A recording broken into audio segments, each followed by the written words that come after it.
morning, students. In class 11th biology, first we are going to discuss about the living world.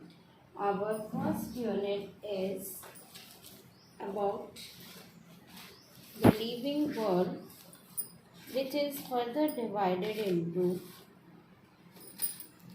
4 chapters. This is about how much diversity is there in living world. The first chapter is the living world that we are going to study. Second one is biological classification. Chapter number 3, plant kingdom, and chapter number 4 is animal kingdom. So before starting this all, first let's introduce our unit, that is diversity in the living world. Students, diversity means the differentiation, variation. We are saying it as a variation also. It shows us varieties, means that so many things in the living world. Like if we will see in our surrounding, we can see so many differentiation everywhere. All are living organism, but still they are showing some difference from each other in various manner. It may be in size, it may be in color, it may be in their organization, body organization, it may be in the terms of how they look different from one another. Being alive, they are be as a plant or an animal. They are showing a lot of variation from each other in terms of where they reside, means as a habitat, what they eat as a food, how they move from one place to another, which organs they are using for performing their life activities.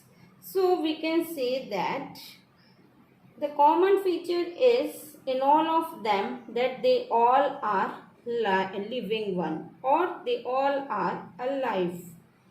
So in this living world, a lot of variation is there. We can understand it by how our country also, like India is showing unity in diversity. If we will observe in our country, there are different states, they have different cultures. The people of this country wear different dresses, celebrate different festivals, they resides in different area, but what they all are called as, they all are Indian. Means that being as a living in India, being called as a Indian, they all are showing a lot of variations. Okay, so here in variations, just like that, this diversity is seen in living world also.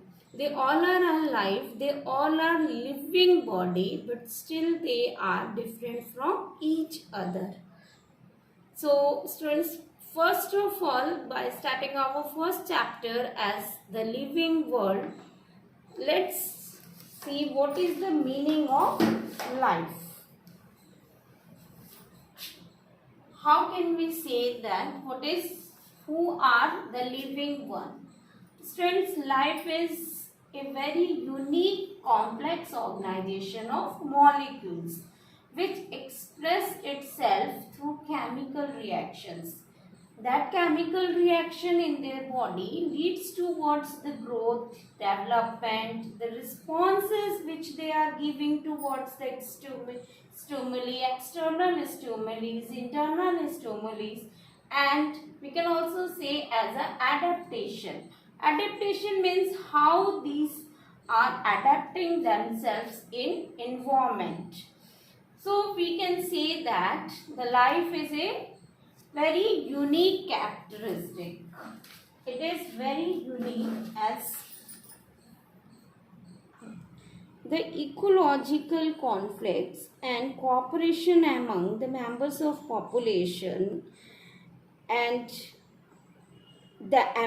among population of a community even have the molecular traffic inside a cell, which make us deeply reflect that what indeed a life is.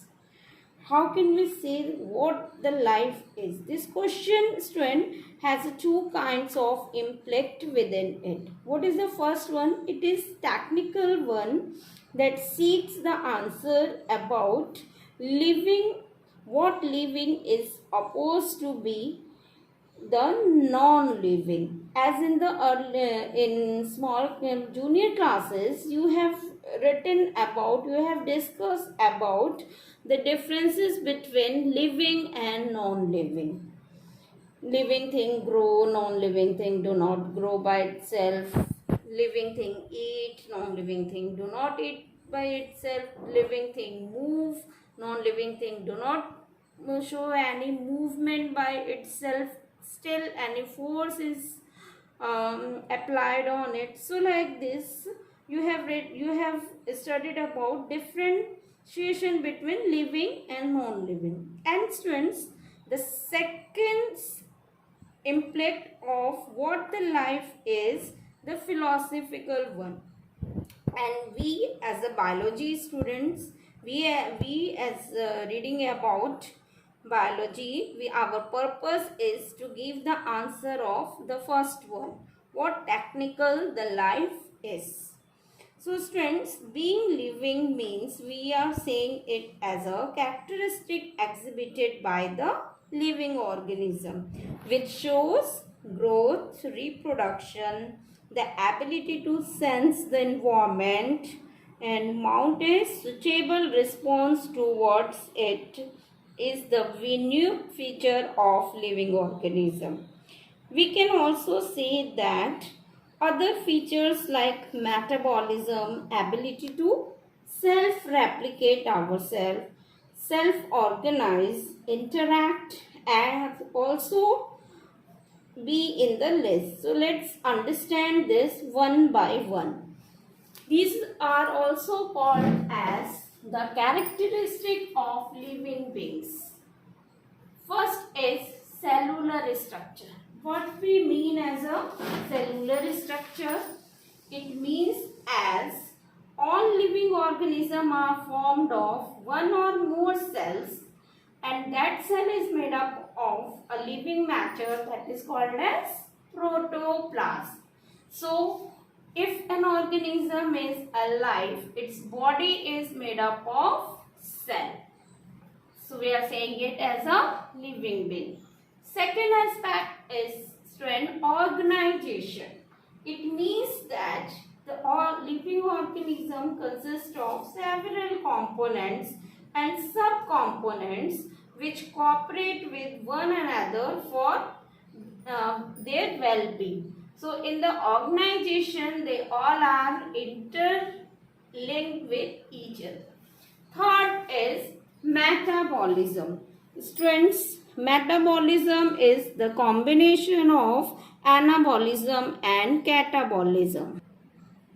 Metabolism means that sum total of chemical reaction occurring in an organism due to a specific interaction among the different types of molecules within interior of cell.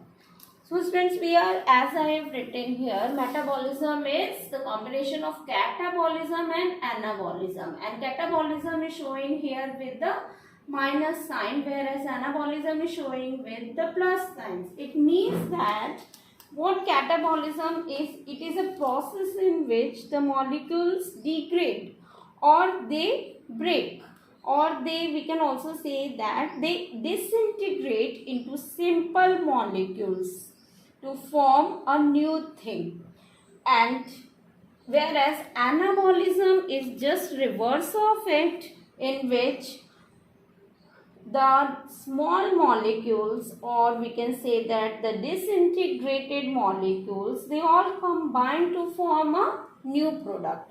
But these both reactions are simultaneously occurs in the body of a living organism and characterized as the metabolism. So it is also a kind of important characteristic of living one. The next one is the movement. Movement means the living beings show the movement of their body parts, or they may even move from one place to another. But this kind of movement, when we are moving from one place to another, we shows the displacement generally done by the animals, that is called as locomotion. So this is also a unique feature of living thing. Next is healing and repair. Living beings can repair and heal their broken or injured parts. Students, have you seen any of the non-living thing? Like if this board will tear, what will happen? Will it heal up? Will it join by itself till we are applying some glue on it? No. But this property is done by itself in living organism. So it is also one of the characteristic of being alive. The next one is consciousness.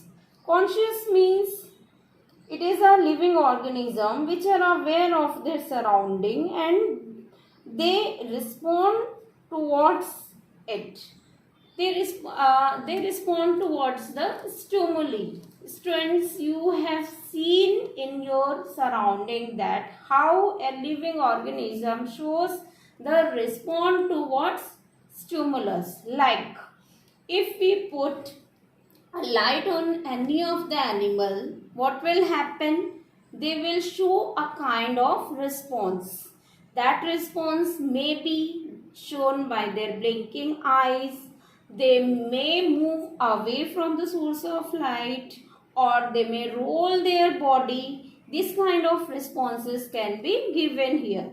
So it's like we are taking an example of earthworm. If we will touch them, touching is a kind of thigmotropism, that is a kind of external stimuli. If we will try to touch the body of earthworm, what will happen? It will roll itself. So the rolling of earthworm body is a kind of response towards the stimulus provided as to touch them with a stick or with your hand. We can also observe it in the plant Mimosa pudica. What happened there? Students, you have studied this in class 10th also, that how Mimosa pudica is responding towards the thigmotropism. When we are touching the leaves of the plant, they fold itself. So the folding is a kind of response. It is a consciousness which is shown by the plant, which can be easily measured. And because of this, the plant is also known as touch me not. It is the nickname of the plant as touch me not. Don't touch me. Means that if we will touch, they will show a kind of response by folding their leaves. But they are not folded for the whole time. After 5 to 7 minutes, again the chemical response occurs in their body and the leaves comes back to their original position. So students, consciousness is or responding towards the stimuli is also one of the characteristic feature of being alive. We can say that only living thing give response towards the consciousness. The next feature is reproduction. Reproduction, students, it is a process in which the organism has the ability to give rise to new individual of its own kind. It may be done by the two parents called as sexual or it may be carried by the single parent, uniparental or asexual, which we have discussed in class 10th. This is also a kind of essential survival of individual which is required for perpetuation of their population, which is required for carry on their species in next generation. So this is also a living characteristic of living organism, but this is not the deciding one. Students, generally these questions are asked. Being alive means not only characterized by reproduction. Reproduction is a characteristic feature of living thing, but all living things reproduce. This is not a important one. If an organism not shows reproduction, doesn't mean that it is not alive. No. Okay, it is only for carry on their species, carry on their population from one generation to next generation. The next one characteristic feature of a living being is death. Death means the end of life, or we are also saying it as the stoppage of various life activities accompanied by increase in entropy, that is called as death. It occurs due to aging, due to diseases, due to accident or due to predation. So this is also one of the important characteristic feature of living thing, that the organism which got birth will also die one day. It has the end of life. Students, in the terms of time, we are also defining life as the time duration or the life span from birth to death. This is called as life. So here in today's class we have discussed about how to organize a living one. What is the difference between the living and non-living? Students, your homework is to please go through the topic and write the differences between living thing and non-living thing now in a different way as a student of class 11th. This is all for today. In the next meeting, we will discuss about the differentiation or the diversity in the living world and how to classify them. So this is all for today, and thank you. Have a nice day.